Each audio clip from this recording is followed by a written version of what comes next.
Welcome everyone to the Social Green final event about combating energy poverty in times of crisis, an interregional dialogue on building resilience. My name is Johannes Lidmo, and I am a research fellow at Nordregio, who is the lead partner of the Social Green project. I'm also the project coordinator of Social Green Consortium. Today, I will moderate today's final event, and I will now start sharing some of my slides. Let's see if this works. We have as you can see, a new studio here at Nordregio, so I'm getting a bit used to this. Let's see. Can you see this now?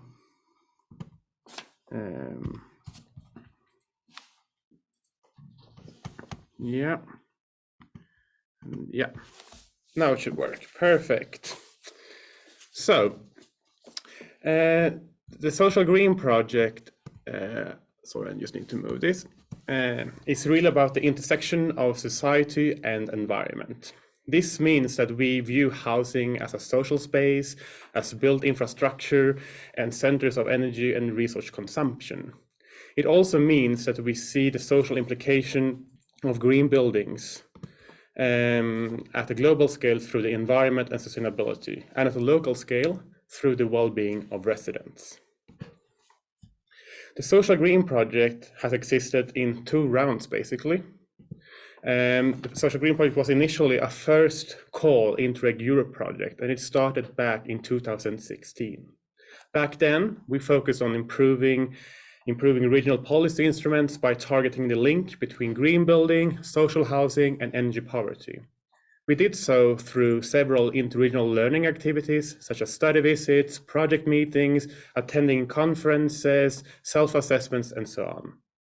In the spring 2021, basically when the Social Green project had ended, we had a chance to apply for another year of Interreg Europe's 5th call activities, of which actually 4 of our regional partners plus us at Nordregio continued for another year. This has had a similar focus in the final year, but it has been put into a context of COVID-19. This has meant that we have focused on challenges that have appeared or become more prominent in the field of combating energy poverty during the pandemic. The playing field has changed since the Social Green project actually started. As you know, we got the COVID-19 pandemic, which this 5th call activities has been about, but now with the war in Ukraine, we have also seen increased energy prices in Europe. So the past year, when this project has been conducted, the 5th call activities, we have conducted 3 interregional seminars, had local stakeholder group meetings, and collected good practices, and done actually a 2-step self-assessment. So this is a map showing all the partners in the Social Green project. In the initial project, the consortium consisted of 8 partners, of which 1 is an advisory lead partner, which is us at Nordregio. In the final year of the 5th call activities, Social Green has consisted of 4 regional partners plus us at Nordregio. And as you can see on the map here, they are marked with red. So this is today's program of our final event, and it's divided into 3 sections, and it includes the following. We will start with key takeaways from the Social Green project final report. Then we will continue with the Social Green partners, who will go more into depth to provide their key takeaways from their final year. We have also invited Dr. Saskia Petrova, who actually is doing research on energy poverty. She will present some of her research, and she will also participate in the panel discussion together with our partners, where we together will discuss how we can become more resilient due to the increasing vulnerability we have seen the past year. So in case you have any questions to the speakers, please post your questions in the chat. In the panel discussion later on, some of your questions might be asked. I will now stop sharing my screen, see how this works. Stop share. Yes. So I will now introduce my colleague Lisa Rower, who is a junior research fellow here at Nordregio and has been the main author of the Social Green final report. Yes, exactly. Thank you, Johannes. Thank you. And it's great to be with all of you today. As Johannes said, I am a junior research fellow here at Nordregio, and I've been working with the Social Green project since the 5th call activities began last September. So it's great to be here, and I will start sharing my slides as well now.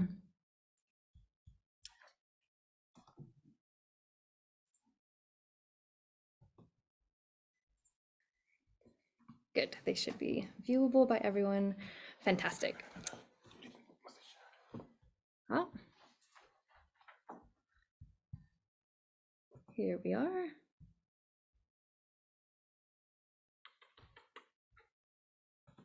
Thank you. Okay.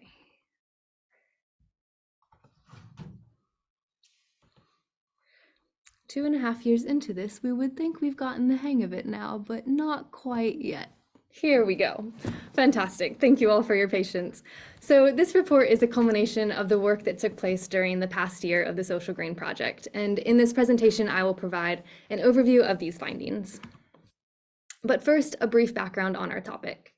As Johannes introduced, the Social Green Project is interested in tackling energy poverty in social housing. Energy poverty can be described as when a household is unable to secure a level and quality of domestic energy services sufficient for its social and material needs. And importantly, energy poverty has major social, economic, and environmental implications. According to the European Commission's Energy Poverty Advisory Hub, about 50 million people in the EU experience energy poverty. And this means that around 10% of the EU population suffers from the high cost of energy bills to the extent that it interferes with their physical or mental well-being. And often the predicament of energy poverty is due to the conditions of older housing stock throughout Europe, particularly in the social housing sector. In the EU, 75% of the building stock is considered energy inefficient. In addition to the social impact of energy poverty, buildings are responsible for 40% of energy consumption in the EU and contribute to 36% of carbon emissions. And as we all know, Europe is facing a dramatic energy crisis at the moment. According to the Household Energy Price Index, in the past 12 months, electricity bills have increased by 54% in EU capital cities, and gas bills have increased by 110%. This means that the estimated number of people suffering from energy poverty has likely increased as well. Those living in energy poverty often suffer from a twofold problem. Firstly, they suffer from insufficient heating or electrical systems that burn energy at an inefficient rate. And secondly, they suffer from extreme costs associated with energy consumption.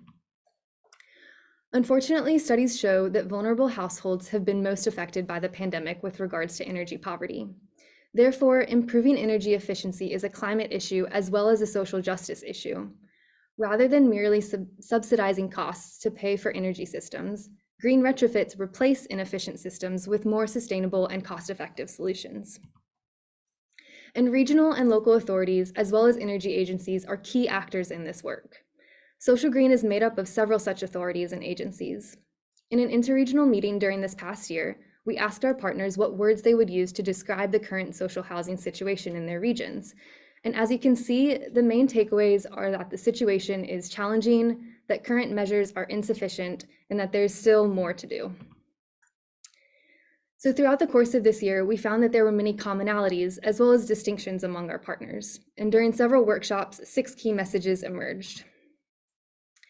Firstly, all Social Green partners indicated that existing structures are significant to the work of energy retrofits. For example, in Sud-Montania, one municipality is already using solar panels and heat pumps for social housing. In Extremadura, energy technology has also already been developed. Many partners have strong administrative capacities that help authorities access funding for retrofit work. Importantly, all 4 localities in the Social Green Project currently have a high need for energy renovation projects. In Croatia, more than half of the buildings require renovations, while in Extremadura, around 80% of housing stock is considered inefficient. In Sud-Montania, the percentage is close to 90%.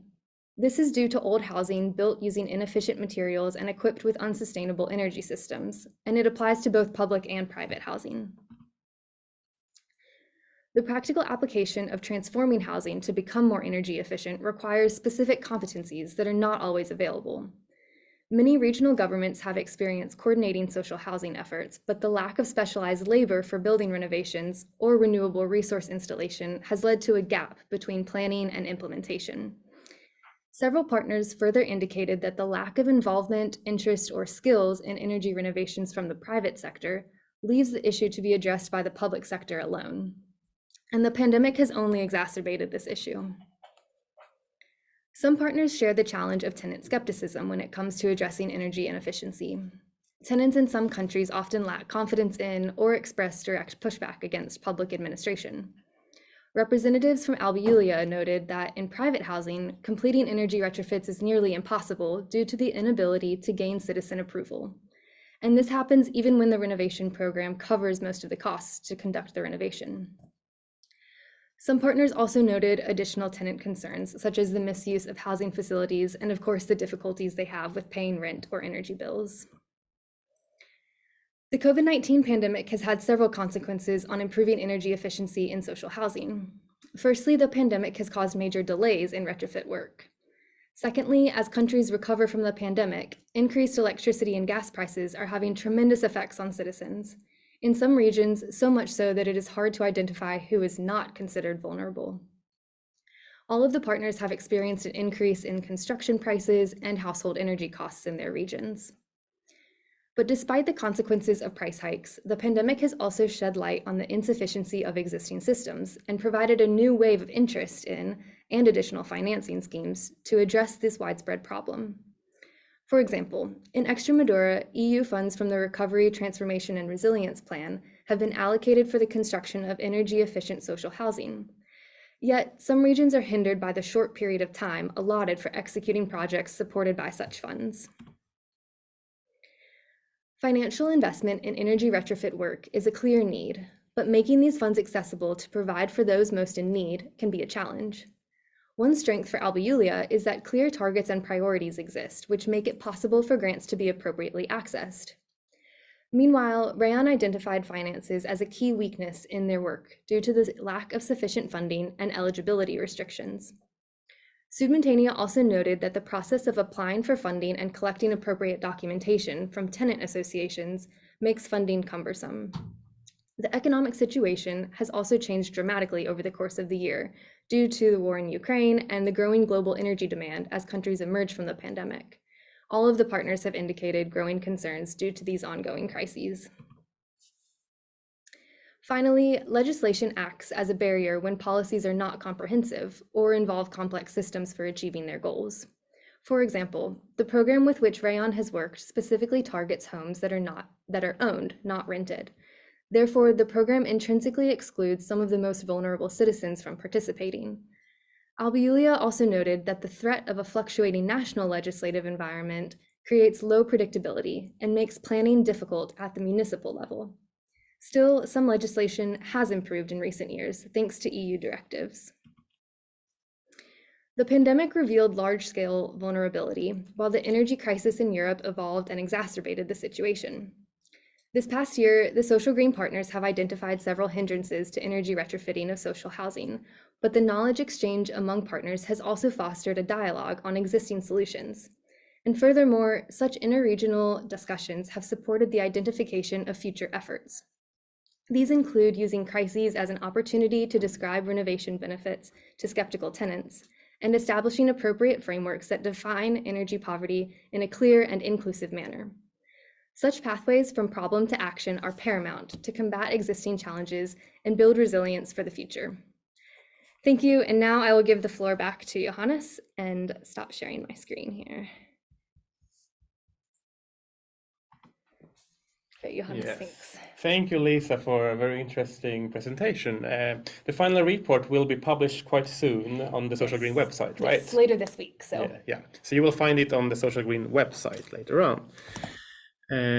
So we will now go to the next session of the Social Green final event, and which is actually about we will invite all our regional partners, and it will be about the key takeaways from the fifth call activities of the Social Green project. Our first speaker is Andrew Georgescu. He works at the Regional Development Agency Sudmontania in Romania. He will present the challenges regarding energy poverty during the pandemic in the South Montania region. So welcome, Andrew, and please go ahead. Hello. Nice to meet you all. I start my presentation now. Okay.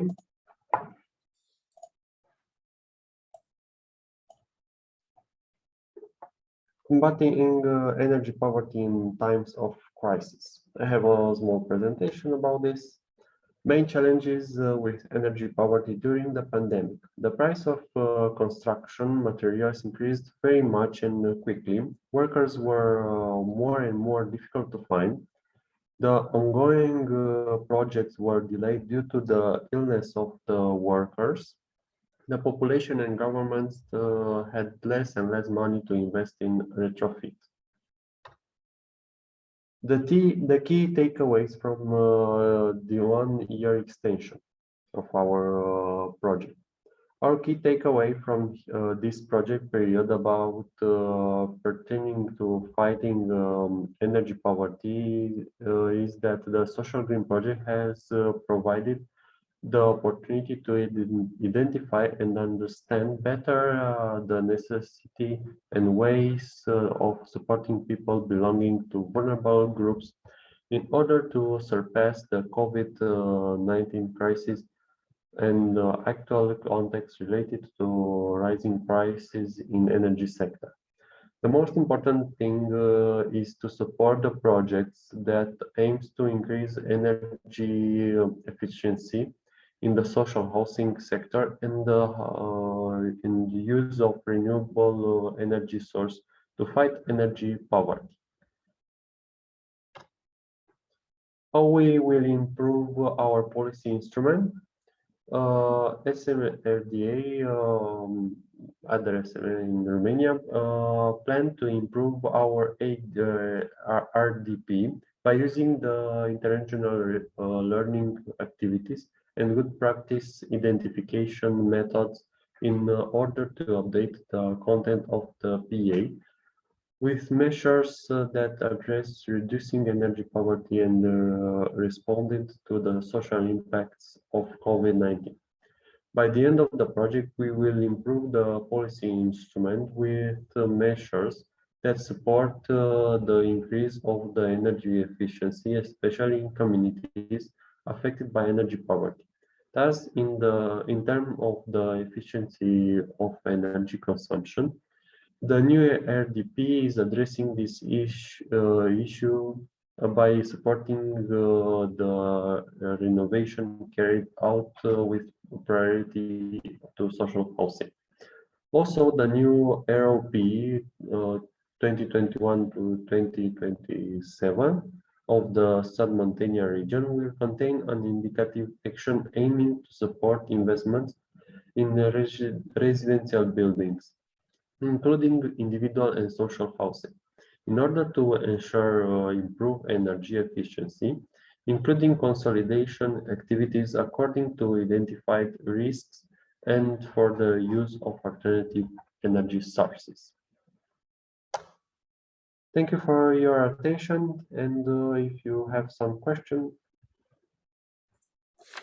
Thank you, Andre. I think if we have any questions, please post them in the chat and we'll bring them up into the panel discussion. It was very interesting to hear about your key takeaways from the final year. We will now move on to our next speaker, which is Ana Martinez, and she works at Agenex, which is Extremadura energy agency in Spain. She will present about the recovery funds, an opportunity to boost the energy renovation process in the Extremadura region. So welcome, Anna, and please go ahead. Hello, everyone. Let me share my screen. He was very quick. Yeah. Well, I am Ana Martinez, as Johannes said, from Consortium Extremadura Energy Agency, and I will try to show you what are the challenges that we are facing regarding energy poverty in Extremadura region in Spain. The title of the presentation is Recovery Funds as an Opportunity to Boost the Energy Renovation Process in Extremadura region. Because we see that the energy crisis and the COVID-19 situation could be used as an opportunity to boost the energy renovation process, but also to reduce energy poverty. It's true that maybe has increased, but we need to look for the solutions and try to sort the situation and take advantage of the new measures and the new regulations that are in place right now. So regarding the challenges, As Lisa has commented in the report, we have a reduction of purchasing power of low-income families due to the economic crisis. So right now, we have more families that need help. They cannot afford their rent, they cannot afford to buy a new home, but they cannot afford to buy the bills, so the energy bills. So this is one problem. Another one that we have identified in the region is that we have manpower shortage, but this is also joined to the lack of capabilities in construction sector labor force regarding energy efficiency measures, okay? Also, the recovery funds as they are an opportunity because they focus on energy efficiency measures, not only in social housing, but also in all housings, where we also found vulnerable families. But we have a short period to execute them. So that is a huge challenge that we are facing right now. And then another difficulty is that the public housing here in Extremadura, the social housing that are owned by the regional government, are really easy for implementing new actions like energy efficiency measures in them. But the problem that we have is that on these buildings, we not only have tenants of this public housing. We also have owners that with the years, they wanted to buy the house that they were renting.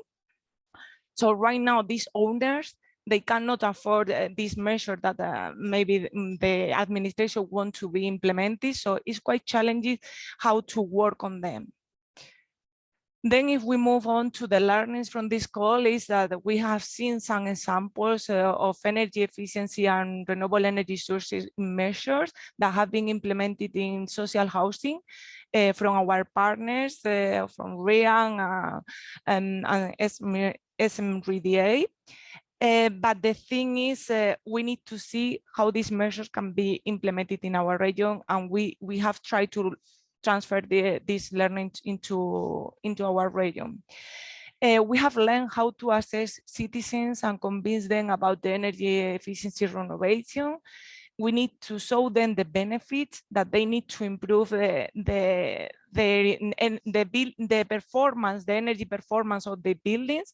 So like that, we can also reduce their consumption, but also their demand. So that is really important. Something that we share, but that we also learn from is the RABITA program, which is the good practice that we shared with the consortium. And it's a really interesting example to boost to fix the population into the territory and boost the energy renovation of all empty houses, because this program allowed the possibility to for the empty houses of the region to be renovated by the administration, and then these new buildings renovated will be social housing to be rented. So it is quite interesting how they have approached this project. So the pathway to the future. In our region, we are aiming to implement new project, new renovation project of social housing or residential buildings where we have vulnerable situation. How? Assessing the regional government, suggesting the most cost-effective measure to be implemented in these buildings, and also providing advice to citizens in order to execute the recovery funds in the best way and help them in the application process. How are we going to do that? We have a one-stop shop in place where we are giving a service to the citizens, public administration, municipalities of the different recovery funds or grant programs that are available right now. We are also providing some energy studies to the regional government, suggesting what is the potential savings of any energy efficiency measure, what is the potential energy reduction, but also what is the investment needed for them. We have the Rabita program. The regional government is working in a housing plan. So we have the framework. We have the regional recovery funds here. What we are going to try is with social green project learnings and with our assistants to improve the situation in the region. So that's it from our side. Hope if you have any question, maybe we can address that in the panel. Yeah. Thank you, Anna. I think I will keep to all the questions to the panel so we can move on, but it was very interesting to hear about the framework you have in place. It's just we need to get things done now, so we are combating energy poverty. So thank you, Anna. We will now move on to our next Social Green regional partner. We will actually go back to Romania, and it's Tudor Damberan who will be our next speaker. He works at Alba Iulia municipality, so he works at the most lowest level of government in Romania. He will present about promoting the use of renewable energies to increase energy efficiency in the social housing sector. So welcome, Tudor. Please go ahead. Thank you very much, Johannes, for the introduction. I'm very happy to be here today at this final event of our project Social Green. We will talk a little bit about the implications of Alba Iulia municipality and the results of the second pilot action, which was promoting the use of renewable energies to increase energy efficiency in the social housing sector. Okay, to start with the introduction of the project, this was already done. We're now in the fifth call for additional activities related to COVID-19. And we believe it was a very good opportunity for us to deliver some things, especially during this difficult time of the COVID period. Some of the partners have changed, but nevertheless, the core group stayed the same, and we could implement very well all our activities. The main focus for Alba Iulia was to address the regional operational program and to try to influence this program throughout the Social Green project whole duration, and including also in this period of additional activities, we try to influence the new regional operational program for the next financial period, in order to address as well the social housing and existing building stock with really targeted measures which could ensure energy efficiency measures. All right, some of the activities in this period included local stakeholder meetings where we presented the project, we presented the results of the first pilot action, but also the objectives of the second pilot action of Alba Iulia. And we had two of these meetings, of course, online, since the pandemic was still very much enforced in this period, and which, of course, made some of our activities quite difficult since 2020 and till present day. We've also uploaded a good practice on the Social Green website with one of our projects. It's a center for the elderly in the city, and this has been renovated soon with the renewable sources of energy. And this will be a building that will constitute a landmark, scalable at national level, also for other municipalities, since a lot of its energy will be used from renewable sources, especially during these times. It's quite encouraged. Then we had the two-part self-assessment, which was elaborated by our team. And of course, this was done in partnership with the local stakeholders. I won't go very much into details at this point. We had a first pilot action, which was implemented successfully, and it was finalized beginning of 2021. And quite happy for all the beneficiaries, but also for us as administration.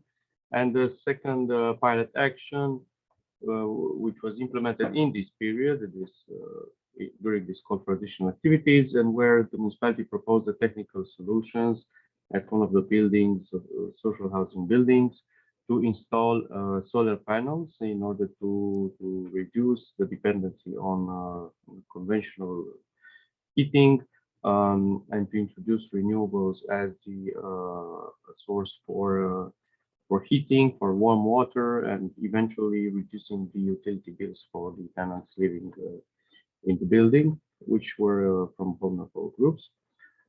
We undertook all the necessary efforts, contracted the company, which made a small expertise, and then began the implementation of the technical solution. This was obviously at no cost for the citizens, as this was all supported by the project and by the municipality. Moving forward, the general objective being to, as I said, to improve energy efficiency at local level for the building. Excuse me, the technical issue, and to reduce the dependency on conventional fuels, to increase renewable sources of energy, and to support the persons most affected by the pandemic effects. We've had around 25 apartments which were beneficiaries, and roughly 80 persons, vulnerable persons, living there. This was also the site of the first pilot action, so it was quite a complementary measure. Everyone being very happy about these measures that were implemented. And the indirect beneficiaries, of course, were all the other housing members, social housing members from the central region level, because this measure could be introduced in the next regional operational program by the managing authority. So the results of the pilot action are quite relevant for these future calls. Just a little bit about technical solutions, but again, I won't go into detail because there's not so much time. But it's important to say that it was quite a consistent investment made using very professional equipment, top-notch equipment that were employed in order to ensure the success of this solution proposed. Basically, the solar panels were existing for the last 10 years, but they were not functioning. So we need a lot of new technical equipment to be installed in order to make these solar panels effective again and to produce the change. Just to show a little bit a software model, the energy consumption and the energy generated by the solar panels on a year scale. Okay, and this would be a result from the 20th of June until August.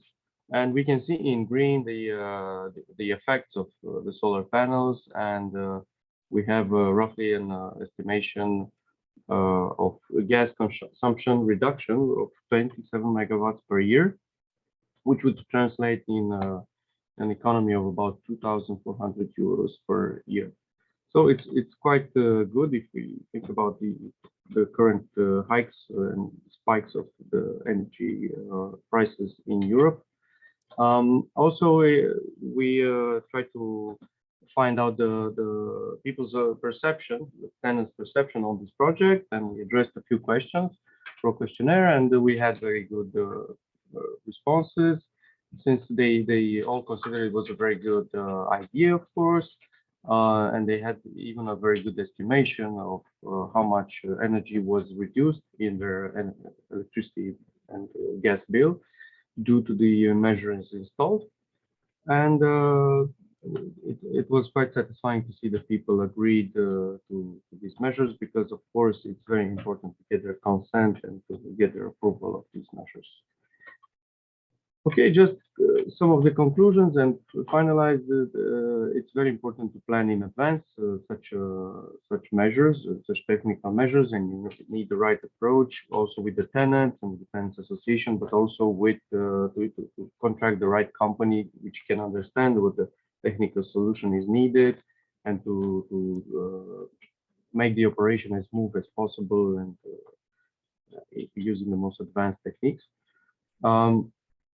For us, it was quite surprising to see the results, the economy results of the project, and to see some of the benefits, direct benefits from the first day of operations. So this is also one of the major advantages, that you have results from day one of installing this equipment. And we've had, an estimation that the solar panel can do up to 33% of savings during the whole year, and in the summer it's almost 50%. So that's quite an effective result. And we consider that such conclusions could be, such measures could be included in the future ROP, given the results, and the direct beneficiaries would be the most important to reach out to and to support with these measures. Okay, thank you very much. Any questions?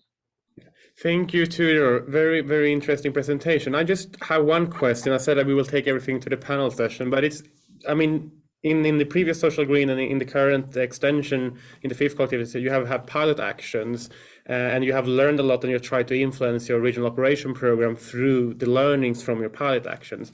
This last one with the solar panel installations and so on, will there be any ways for us who are not in Romania to learn from your pilot action? Will there be publications or some information somewhere available? Yes, we will publish the final report, which will be in English on the municipality's website, and of course it will be available for anyone to download and to see the results. It's already finalized, and we will be able to share it there with all partners and all relevant municipalities who are interested in such a measure.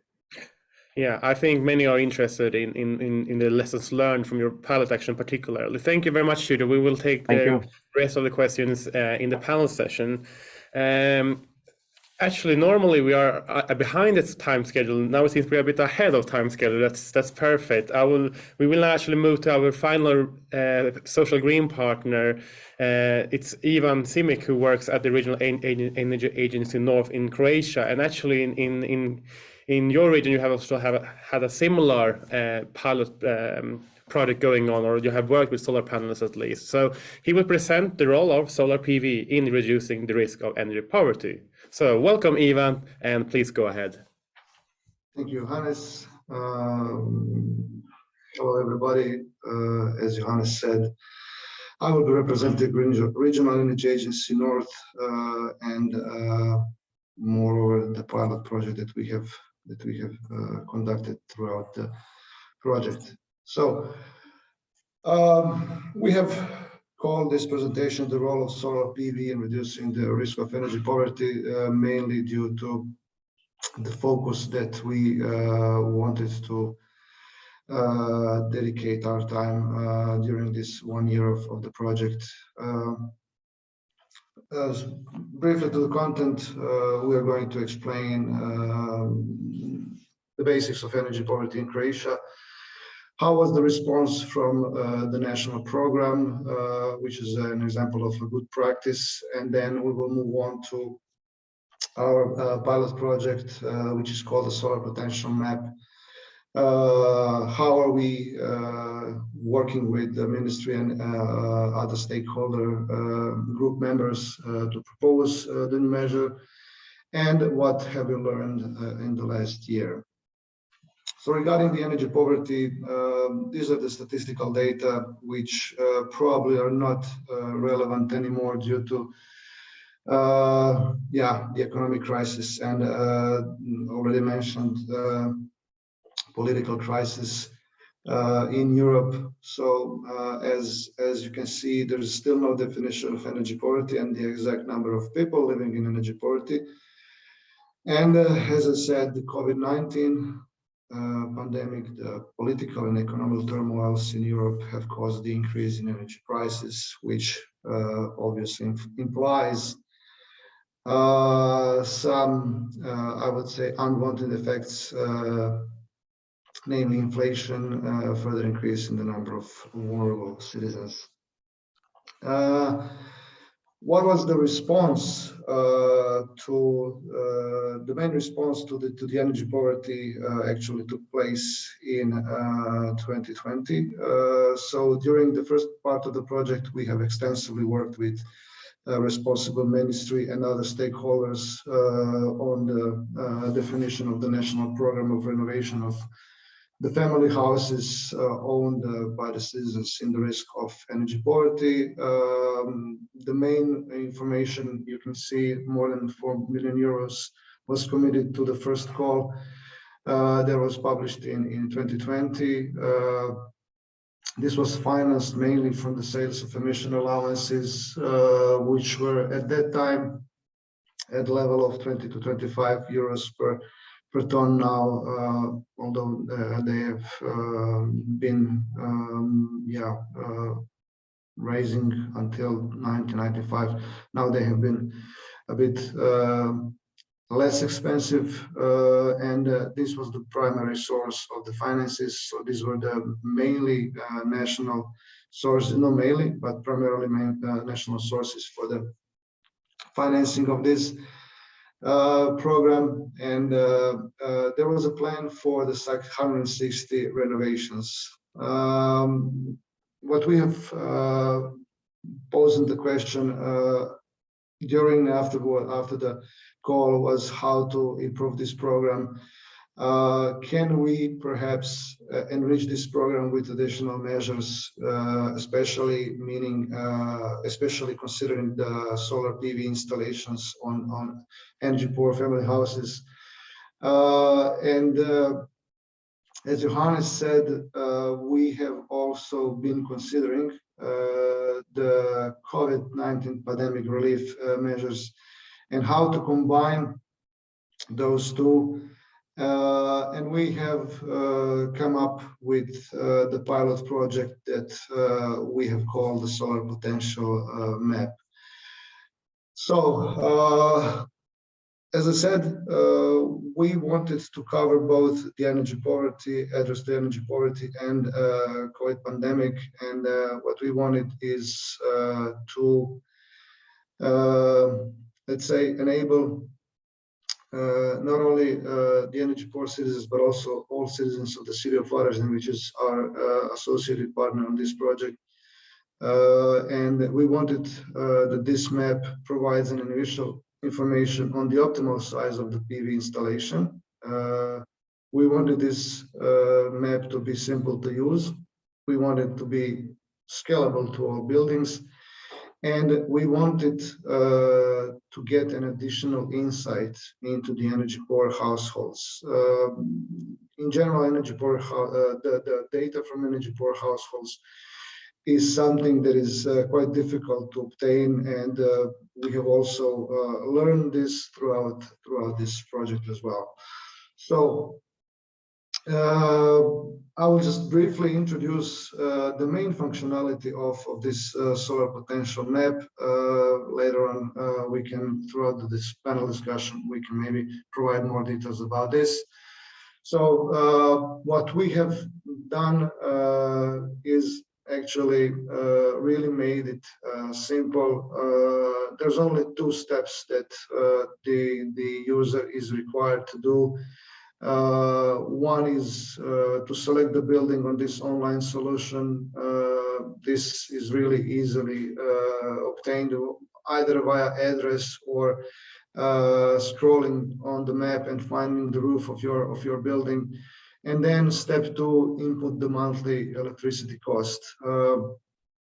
Behind this was an algorithm that was developed by our colleagues, and the results are really easy to read. The user gets the recommended power of its PV plant that can be installed on the roof of its or his family house or building.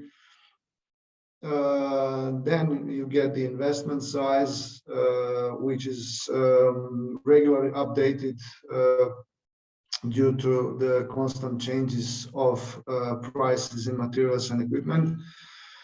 There's also an option where you actually get the information on how much you could get the subsidy from the National Environmental Protection Fund, which subsidizes such systems with 40 to 80%, depending on the region that is from which the user or the citizen comes.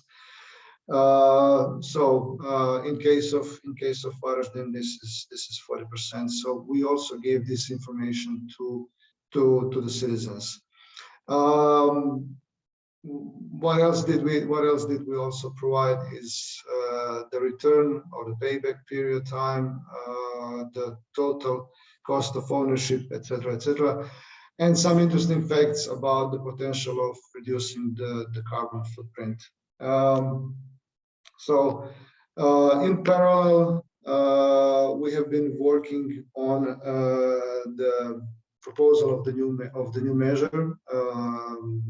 So what we have done is identify the citizens in the city of Varaždin, which belong to the energy poor, let's say, category.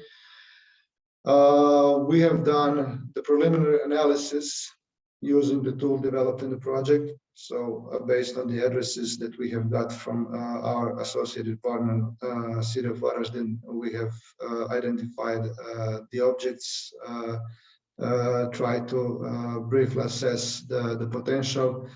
Then we have conducted the on-site visits and surveys. So meet those people, talk to them, collect the data.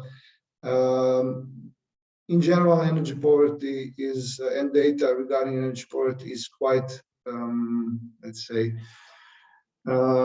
difficult to obtain.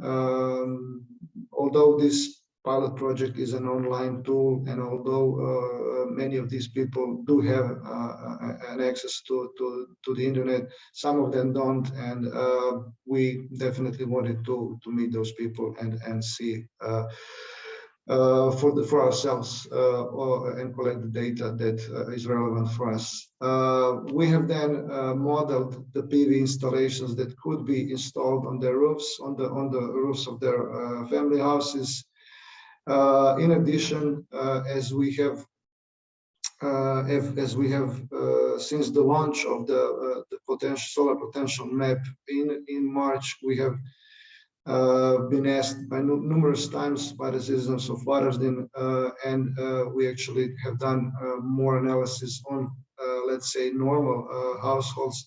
So we have also done the comparison of the energy poor and normal households to get the final results, which we will, let's say, embed into the proposal of a new measure and discuss this proposal with both local stakeholder groups as well as the responsible ministry for the national program of the energy renovation.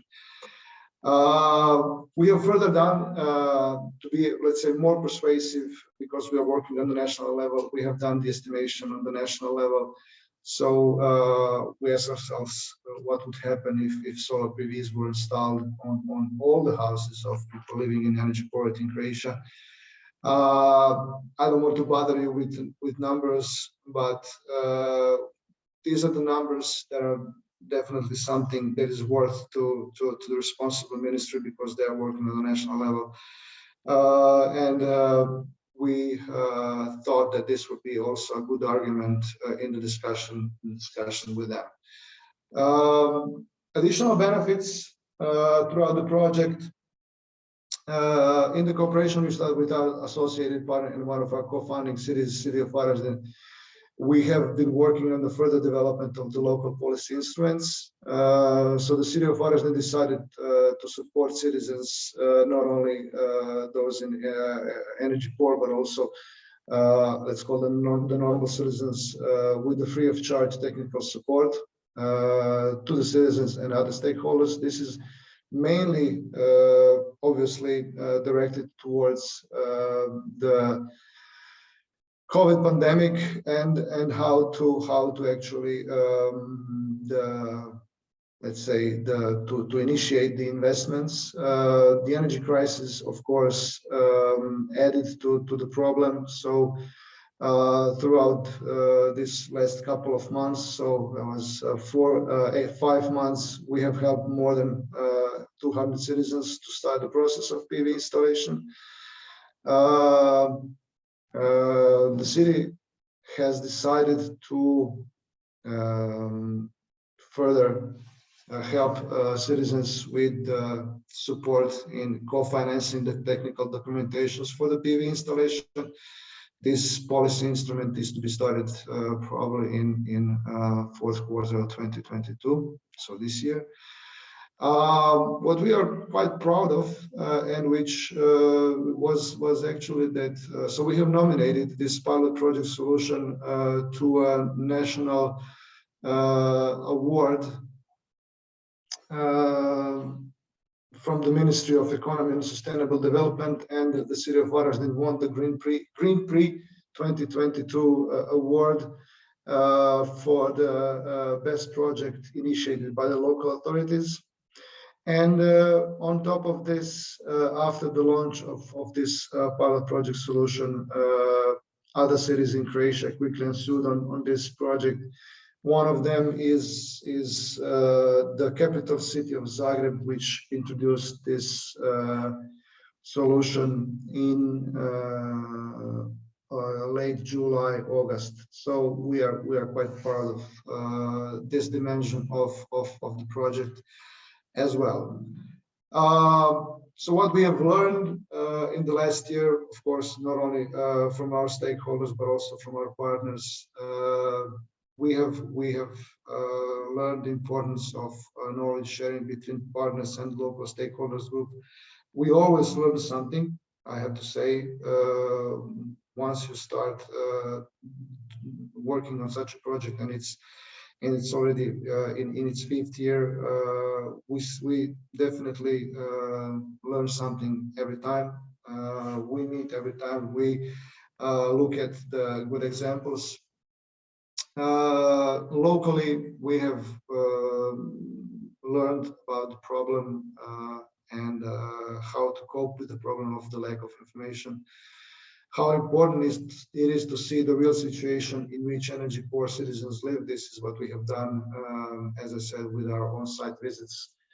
We have been able to discuss with them how can we help them with, let's say, alternative solutions for green solutions for both social housing as well as houses owned by energy poor citizens, and of course with this dimension of helping other citizens, we have learned how these kind of programs can actually attribute to more resilience in the crisis. So thank you very much for your attention, and I'm looking forward to the questions on the panel discussions. Back to Johannes. Thank you very much, Ivan. I just, since we have a bit of time, I just have one question to you. You said that in your that you don't have a definition of energy poverty in Croatia. What's on one of your previous slide, and I think we don't have it in all of Europe in general, like one universal definition. And we also in the Social Green project discussed what is social housing in the very beginning, and there's also no universal definition of what we mean by that. With that said, you also had done calculations for if you would install solar panels for all energy poor homes. Like, what was the definition of energy poor homes in your calculations then when you were doing that? Well, we actually do the extrapolation, and extrapolation is always, can miss the target. But we have the data on so we have the number of people that receive a so-called voucher for the electricity. So this was the basis. Of course, we have then used other data to make this extrapolation, and yes, as I said, this of course can miss the target, but this is something that we wanted to, we use the data from the city of Varaždin, so they have quite substantial list of the users of the some kind of social fair services. And in discussion with them, with our local stakeholder group, we actually tried to see how big is the sample size. So what sample size should we use from the whole set of people of living in or getting some kind of social relief discussed with them in our internal meetings with them. And these are the assumptions that we used for this calculation. So as I said, of course, this can miss the target, but in general, what we have done on the size of the sample in city of Varaždin, we think this can be a good sample if someone else wants to use it for further analysis.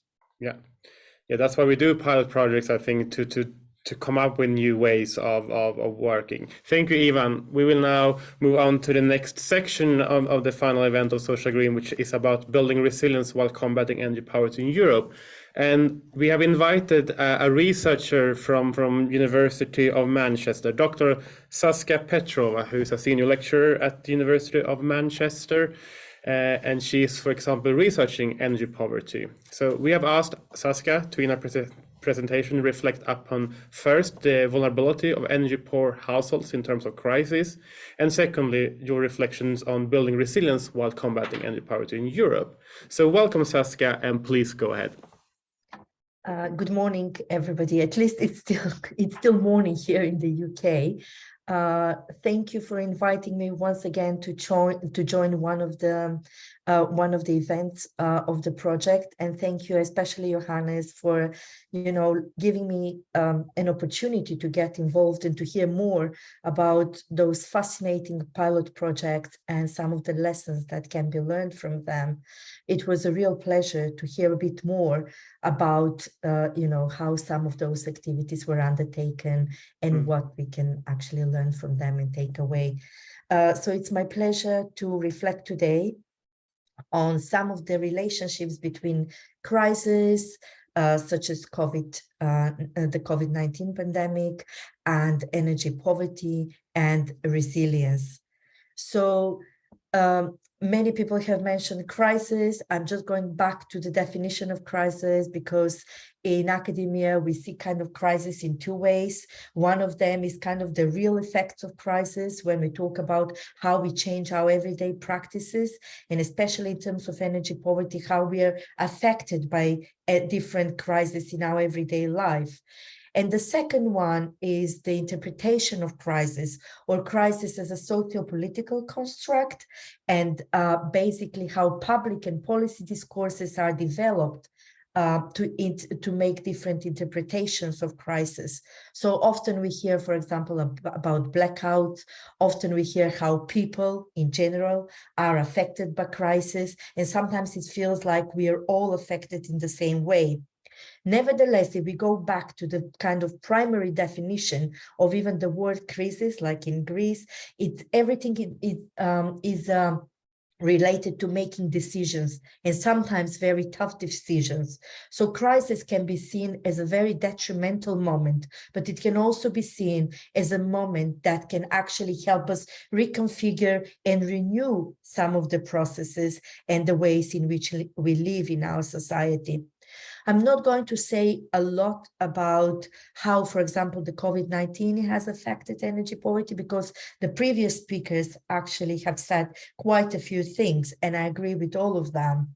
But what is interesting is when we talk, for example, about resilience, is that disadvantaged groups or vulnerable people enter the crisis not in the same way as all of us, but they actually enter the crisis as what we call that lower resilience already.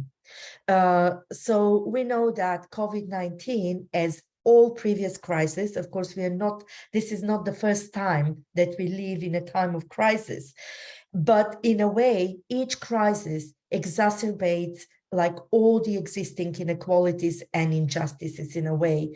So, for example, we have statistics that show that job losses affected social cohesion. People on informal contracts were 3 times more likely to lose their jobs during the COVID-19 pandemic. And what is very interesting is the pandemic and the crisis really worsened the long-standing gender, race, age, and income inequalities as well. So basically, that social segregation has been really increased. And of course, that is a result of many processes, as previous speakers, especially Lisa, has mentioned them, in terms of like postponing large infrastructural projects, refocusing on medical issues and so on, as it was required. What is also interesting, and we know especially with the Russian invasion of Ukraine and the kind of the COVID-19 pandemic, but also climate crisis. We don't live in a time of one crisis anymore, but it's actually, we live in a time of multiple crises. And that kind of conjuncture of different crises basically leads even to further as I said, worsening of existing socio-spatial injustices. But if we go back to the kind of that primary definition of crisis, it also it basically creates a situation in which we are faced by the decision-making processes and to make the right decisions in terms of creating more resilient energy policies and energy systems. I'm saying this because in terms of governing crisis, energy vulnerable people should not be expected to govern those crises. Crises are governed by governments. So it's basically is the responsibility of our governments to create more resilient energy systems. We cannot expect the most vulnerable people in our society to become resilient in energy systems that are not resilient themselves.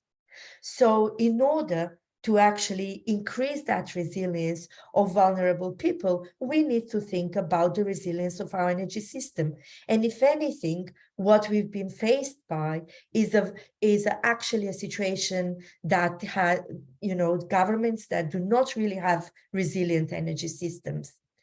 I mean, the thing here is also in terms of on systemic changes, and it was really refreshing to hear some of the findings from the pilot project, because very often when we talk about energy vulnerability, we kind of expect by implementing one project in specific context to make almost vulnerable people like superheroes. We expect to see like how much energy they saved or how much carbon they saved. But to be honest, in everyday life, it's mostly about improving the living conditions of those people, because those people live in detrimental conditions, and that should not be allowed in countries with developed economies to begin with.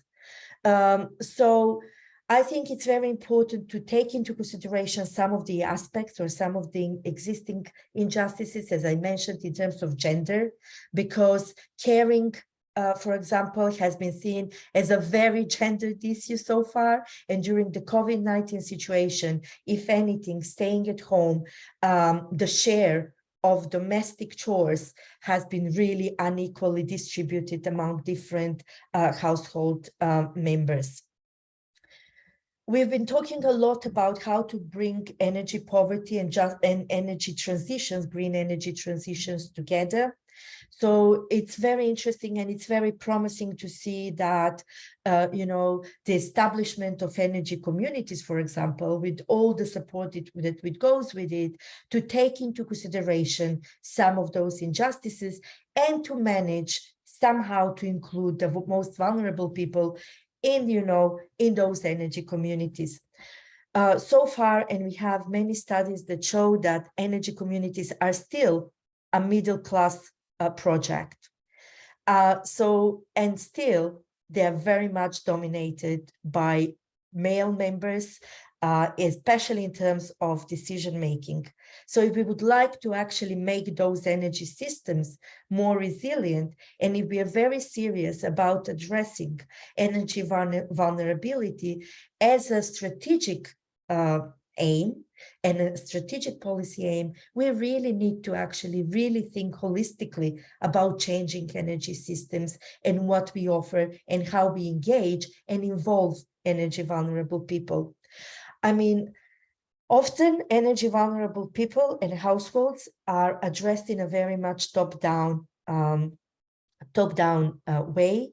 So it's good to see that we think how to include them in the just and green energy transition by installing solar panels, and that was fascinating. And I was really glad to hear that some of the previous speakers actually talked about well-being and people being happy about, having those solar panels installed.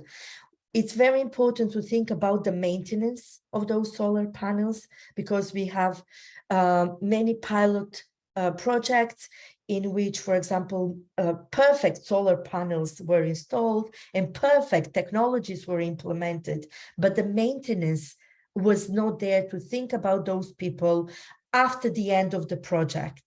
So who is going to maintain those solar panels? Where can people go to ask for some advice? And I was really happy to hear that, for example, like the case study in Spain mentioned that they have already established a one-stop shop where people can go even afterwards to hear something more about, the engagement with the technology. So also when we think about the most vulnerable people, I think it's very important to shift the emphasis from the individual survival techniques onto like more collective and community level mitigating activities. With climate change, especially what is important, we talk a lot about, for example, heat islands, and some of the most vulnerable people actually live in neighborhoods that are in the middle of those heat islands. So we need to think about urban planning and how to protect those houses and buildings not to be affected by urban planning decision-making that can actually worsen the situation of the housing. And here we talk about blue infrastructures, green infrastructures, and so on. And I already mentioned the importance of involving energy vulnerable people in the creation and the functioning of, for example, energy communities, different types of energy communities as defined by the directives of the European Union. So I'm not going to talk more because I'm really looking forward to the discussion and to the panel and all the questions that you sent to us as well. But thank you for your attention. And I'm really, really happy to hear more about the project and to discuss the questions further. Thank you very much, Johannes, for inviting me once again. Thank you, Saskia, for a very interesting presentation. I've taken many notes here. I think I could just ask and we would not have a panel, but I think we should bring everyone on board and let's have a discussion with all of us. So let's bring back Andre, Anna, Tudor, and Ivan to the screen as well. So we're just waiting for them. I hope we soon can see one another. I can see all of them.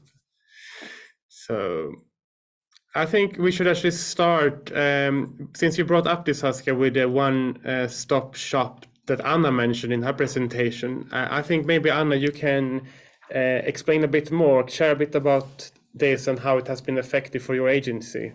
So you didn't mention so much, but elaborate a bit more. Well, we had two different types of one-stop shop. So we have been working in one that it was in charge of doing technical, administrative, and financial studies of energy measure in residential buildings where we have vulnerable families, of course. So we have go to the homeowners community association meetings to present the measure that we detected that was more cost effective. It was quite challenging to involve those vulnerable situations in this renovation wave, you see. So and that with the required funds, I see them as an opportunity because the grants that they are having available include 100% grant for vulnerable families. So this means that these families that are inside a building where want to go with this can afford the energy renovation process without not upfront payments, because we also have the possibility of having this grant with the reimbursement of the grants at the beginning. So that is quite really good.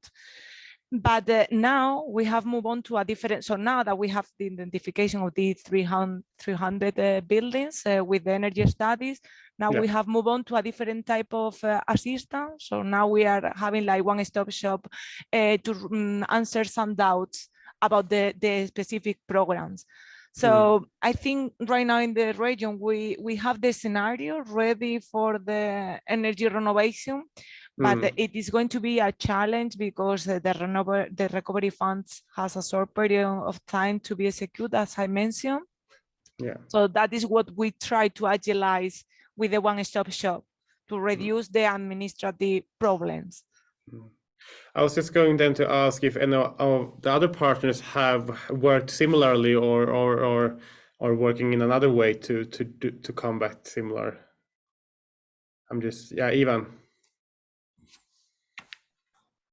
Yes, as far as we are concerned, as I said, we have established, say,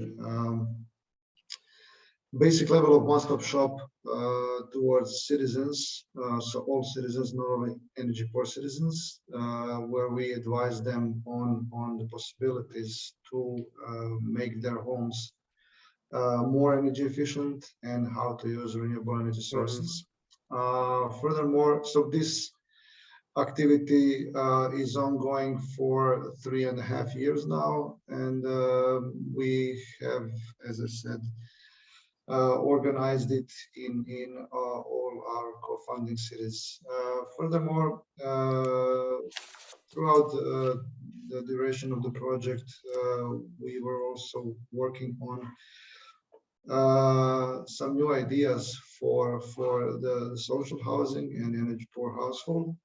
City of Varaždin is one of the few examples in Croatia which has organized social housing, multi-apartment social housing, and we have been able to, let's say, submit the project application on two projects where we want to address installation of PV panels on this social housing, along with the formation of a kind of energy community, which is something we also work on, but the legal framework does not permit us to go much further. We are still waiting for some bylaws to help us in this direction. And recently we also submitted one Horizon Europe project where we also target social housing and how the demand response with energy communities and other renewable energy can help also reduce the bills of these citizens. These are the activities which may not have positive results, but we definitely know the direction. We definitely know what we want when we apply for a certain project. And as I said, we are trying to work on several facets of several dimensions of helping both citizens, but also energy poor citizens as a set of all citizens. Yeah, I'm going to move on to another question here. Like, since our call of this project, the fifth call is about the COVID-19 pandemic, and of course we have changed playing field since this extension was approved with the war in Ukraine, for instance, which we all are seeing increasing our energy prices. But also during the pandemic, as we all have presented today, we could already see the increased vulnerability. So I'm just going to ask all of you here, during the 2.5 years since the first pandemic lockdowns in Europe, what have you learned about energy poverty during this time? What have you seen as what are the learnings from the past 2.5 years? Maybe Tudor. Thank you, Johannes. Indeed, a very interesting question and a very difficult one. It depends how we address it. If we address it at local level, regional level, or national level. Of course, at local level, to start with our most proximate encounter, at local level, we discovered that the energy retrofitting projects for buildings of residents and also public buildings are most important than ever, because we have seen and we have been shocked by the energy prices. For example, a school has seen a tenfold increase in their energy bills. Of course, it was not normal to have 10 times the increase of bills, not doubled, not tripled, but even 10 times. And this has put a lot of pressure on the budgets of municipalities, of schools, and even on national governments who had to supply with this funding. So this was quite a challenge that I don't think anyone was quite prepared for it. We had the projects for retrofitting of buildings, which went well, and the citizens felt it directly. But for some of the public schools, we were not prepared at the time, and that was the situation. Then at regional level as well, I think the managing authorities discovered that they need to push more the energy agenda forward, and with concrete calls for projects in this direction, maybe even directed from other priorities to this priority, energy savings. It's quite a complex question. I'm not going to go into the geopolitical aspect because it's not so relevant. We are very close to Ukraine as Romania, and we have sort of a geopolitical relation. They also have some own resources, but we were not prepared to use them wisely. We have the Black Sea, some reserves, but we were not very prepared. So I won't go further with So Tudor, I was also thinking, like, when you were mentioning this, it just came to my mind, like, about who is vulnerable, really. Like, have you seen an increased number? Like, Nordregio is located in Sweden, and we haven't discussed energy and energy consumption as much here as ever before. Like, we just had an election, and it was like one of the big questions discussed, because generally speaking, that is not a topic discussed so much. I'm not saying we don't have energy poverty in Sweden. We never have had that, but it has not been as discussed now. But now we're discussing it in all of Europe. So have the pandemic or all these like crises that are appearing, how do we track who is vulnerable? How do we know who's energy poor? How do you work with that? Any reflections? Maybe I can bring in Saskia. Have you reflected upon like who is energy poor when the context is changing? Yeah, I mean, it depends whether we are actually talking about in a time of crisis, like energy poverty in a time of crisis, or just like in general like situations. But the thing is, I think it depends on the context. We always say that the Energy Union or the Energy Commission they have not provided a uniform definition, but actually there are some recommendations in terms of like specific indicators that can be used to identify who might be energy vulnerable. And the definition and the recommendation is quite broad, and I think that's a good thing because it depends on the context, and it gives actually member states some freedom to assess their own situation. So in terms of who is energy vulnerable, we always go back to the kind of to the basics in terms of like who doesn't have, or which households don't have access to essential energy services. And it can be heating, it can be lighting, it can be actually access to the internet, because with this kind of work online, and especially we talk about families with children, everything is about that access to the internet and working online. So all those who do not actually have access to those kind of necessary energy services should be taken into consideration. But as I said, some people and some households are affected more, some households are affected less.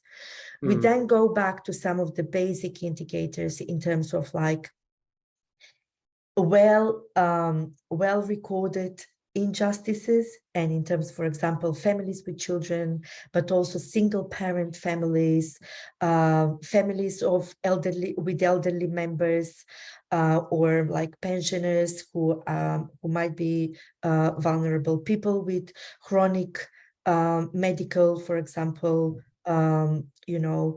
illness, like with chronic illnesses and so on. So we can go back to that. People in social housing were already mentioned, but also we need to go back also to some kind of like issues around ethnicity, for example, like who is the deserving and who is the non-deserving then vulnerable.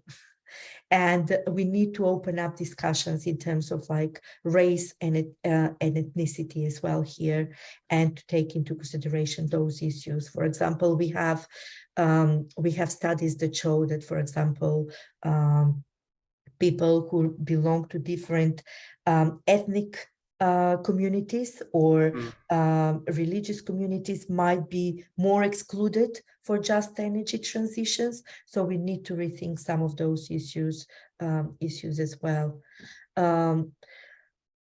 Yes, that would be my. Yeah. Yes. I was just thinking when you were saying like the energy poverty, we know that in one way it's good, it's broad, because you need to contextually adapt it to the national, the regional, even local context. But I just want to open this question up to all the partners, because when we talk about energy poverty in a broader sense, how do we identify energy poverty locally, and do we have the tools needed to target the energy poor households when we have identified them? Anyone who wants to answer that question? We have discussed Ivan. Well, as I said during the project and during the presentations, obviously people living in energy poverty rely very much on the local stakeholders, because they are the closest one. They usually have some kind of programs, social affair services programs that can help them. People know other people, so in general, we think that this personal or in-person meetings are the most beneficial ones, although many people also avoid such kind of encounters. Certain people do not want to communicate, certain people do not feel comfortable to discuss the situation. So in general, but if you go to the level above or even to the national level, then they are definitely lost. They can know something about the national programs, but in the end, they come back to the local stakeholders and talk to them, discuss about the opportunities or possibilities from these programs. So we have also learned a lot about those people, as I mentioned throughout the presentation, about their other problems, which are not mainly or exclusively related to energy. Sashka mentioned also the health issues and other issues. So yes, we have seen another side of the medal as well. But in general, I think local policy instruments and maybe transferring national or as much as possible transferring national instruments to local level is something that I would always recommend to anybody. I see that Anna and Saskia raised both their hands. I don't know who was first. Was it Anna? Okay, Anna, you go ahead. It was Saskia, but it's okay. Well, I just wanted to add that we don't know exactly what are the indicators to know what we can consider the energy poverty person here in Extremadura, because we are more involved in the energy side, not in this other part. But we can say that we have a lot of families living in the social housing stock. And I guess that these people are definitely in this situation because they cannot even afford the rent. And as you saw when you came to Extremadura in our last interregional event, they don't have an energy poverty. They have a poverty in any sense. So for them, energy is not important. They don't have even the normal living conditions. So they have other, as Asa said, they have other problems other than the energy poverty. So if we go to another level, we have also vulnerable families, as I said, inside other buildings that are more difficult to get to because we cannot, or they are more difficult to be identified. But these recovery funds, for example, they define these vulnerable families, the families that their incomes are lower than X, you know? So that is the way they measure this energy poverty. It's not energy poverty, it's living condition or vulnerable situation, they call it. And this vulnerable situation could grant the 100 or the 90% of the grants. So maybe another thing that Ivan said, which I find really interesting, are the people that are accessing to energy grants or bonus. That could be another way to address that. But definitely we have a lot of families in vulnerable situation that are really in an energy poverty situation, because the other ones, maybe they are not even in an energy poverty situation, they are in poverty, like that. So that is what I wanted to add on top of it. I will let Saskia in here since you raised your hand as well. Thank you.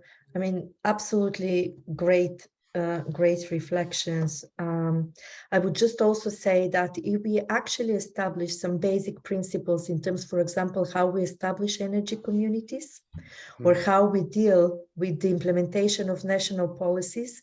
For example, if we say that 20% of the membership of energy, communities should be with actually, socially vulnerable people, I don't think we will have to go house to house to identify who is vulnerable and to single out people and to actually, creating a whole situation about blaming and responsibilization of those people, but we can make it a policy to target social inequalities in our societies. So that's why when I said, like, when we think about the green energy transition, we need to think about those inherited inequalities as well. So because we still, as I said, especially we have companies now that organize energy communities, and still somehow we forget about some of the basic principles of social responsibility or the responsibility towards specific communities. So if we embed those principles, we're not going to have a discussion in terms of like singling out people who might struggle in their everyday life. Thank you, Saskia. I think that will be the final words for this panel discussion. We're running out of time, and it has been very interesting to hear all your perspectives, all the lessons learned from the Social Green partners. And what I take away mainly from your presentation, Saskia, was also this energy systems is the responsibility of the governments in all of this. Like it shouldn't go down to the individual. We need to find ways to create more resilient energy system at the first place, so we are less vulnerable. And don't forget about the vulnerable groups when we work with energy communities, for instance.